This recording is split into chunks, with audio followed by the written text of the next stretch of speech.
ওম শান্তি 16 জুলাই 2025 সাকাৰ মহাবাক্যৰ সম্পূৰ্ণ সাৰ কথা।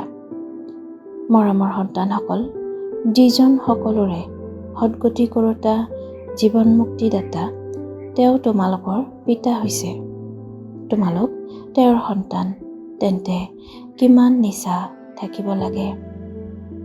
প্ৰশ্ন: কোনসকল সন্তানৰ বুদ্ধিত বাবাৰ স্মৃতি নিৰন্তৰ থাকিব নোৱাৰে?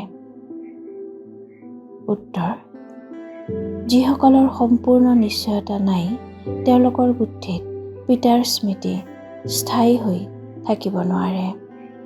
আমাক কোনে শিকাই আছে এইটো নাজানিলে স্মৰণ কাক কৰিব? যিসকলে যথাৰ্থভাৱে চিনি লৈ স্মৰণ কৰে, তেওঁলোকৰহে বিকৰ্ম বিনাশ হয়। পিতা স্বয়ং আহি নিজৰ আৰু নিজৰ ঘৰৰ যথাৰ্থ পৰিচয় দিয়ে। ধাৰণাৰ বাবে মুখ্য সাৰ: 1.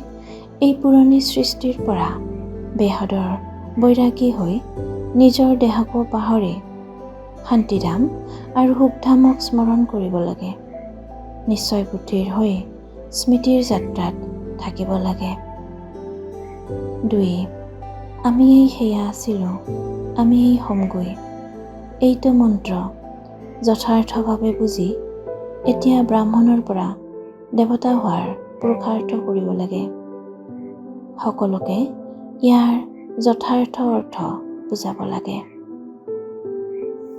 বৰদান: অন্তৰ্মুখিতাৰ অভ্যাসেৰে অলৌকিক ভাষা বুজি পাওঁতা সদায় সফলতা সম্পন্ন হোৱা। বিস্তাৰ: যিমানেই তোমালোক সন্তানসকল অন্তৰ্মুখী মধুৰ শান্ত স্বৰূপত স্থিৰ হৈ গৈ থাকিবা, সিমানেই নয়নৰ ভাষা, ভাৱনাৰ ভাষা আৰু সংকল্পৰ ভাষা সহজে বুজি গৈ থাকিবা। এই 3 প্ৰকাৰৰ ভাষা আত্মিক যোগী জীৱনৰ ভাষা। এই অলৌকিক ভাষা বহুত শক্তিশালী। সময় অনুসৰি এই 3টা ভাষাৰ দ্বাৰাহে সহজে সফলতা প্ৰাপ্ত হ'ব। সেইকাৰণে এতিয়া আত্মিক ভাষাৰ অভ্যাস গঢ়ি তোলা। শ্লোগান: তোমালোক ইমান পাতল হৈ যোৱা যাতে পিতাই তোমালোকক নিজৰ পিৰঠিত চকুৰ পতাত বহুৱাই লগত লৈ যাব পাৰে। অব্যক্ত সংকেত: সংকল্প শক্তি জমা কৰি শ্ৰেষ্ঠ সেৱাৰ নিমিত্ত হোৱা। বৰ্তমান সময়ত বিশ্ব কল্যাণ কৰাৰ সহজ সাধন হৈছে নিজৰ শ্ৰেষ্ঠ সংকল্পৰ একাগ্ৰতা। ইয়াৰ দ্বাৰাই সকলো আত্মাৰ দিকভ্ৰান্ত হৈ থকা বুদ্ধি একাগ্ৰ কৰিব পাৰিবা।